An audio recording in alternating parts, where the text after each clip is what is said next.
Mereka selalu ada saat dibutuhkan. Mereka mendahulukan kepentingan orang lain, bahkan ketika dirinya sendiri sedang rapuh. Dalam keseharian, mereka sering dipuji sebagai sosok paling baik, paling pengertian, paling bisa diandalkan. Namun psikologi gelap melihat kebiasaan ini dari sudut yang jauh lebih sunyi. Mengutamakan orang lain terus-menerus, seringkali bukan karena ketulusan, melainkan karena ketakutan. Banyak orang tidak sadar bahwa di balik perilaku terlalu baik, sering tersembunyi kecemasan lama, takut ditolak, takut dianggap egois, atau takut kehilangan tempat dalam hubungan. Sejak awal kehidupan, mereka belajar bahwa nilai diri muncul ketika mereka berguna. Dalam psikologi gelap, pola ini disebut sebagai self-worth conditional. Harga diri tidak berasal dari keberadaan, melainkan dari kontribusi. Jika tidak membantu, mereka merasa tidak layak dicintai. Carl Jung menyebut ini sebagai persona sosial yang berlebihan. Topeng kebaikan dipakai terlalu lama, hingga seseorang lupa di mana batas antara dirinya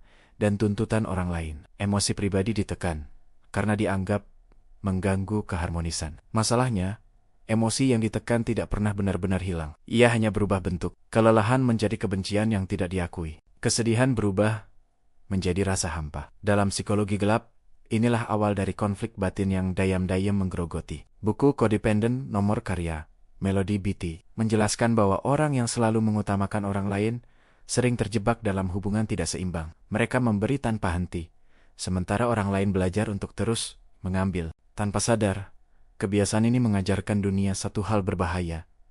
Aku bisa diabaikan. Psikologi gelap juga menyingkap sisi paradoksal dari perilaku ini. Dengan terus mengalah, seseorang berharap suatu hari akan dipilih, dihargai, atau dibalas. Harapan tersembunyi ini jarang terpenuhi, dan kekecewaan pun menumpuk tanpa suara. Dalam banyak kasus nyata, orang-orang seperti ini baru runtuh ketika tubuh mereka menyerah.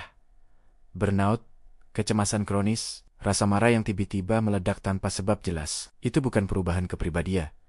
Itu akumulasi emosi yang terlalu lama ditahan. Buku The Drama of the Gifted Child karya Alice Miller menyingkap bagaimana anak yang terlalu cepat belajar menyenangkan orang lain tumbuh menjadi dewasa yang kehilangan akses pada kebutuhan dirinya sendiri. Psikologi gelap menegaskan satu hal penting.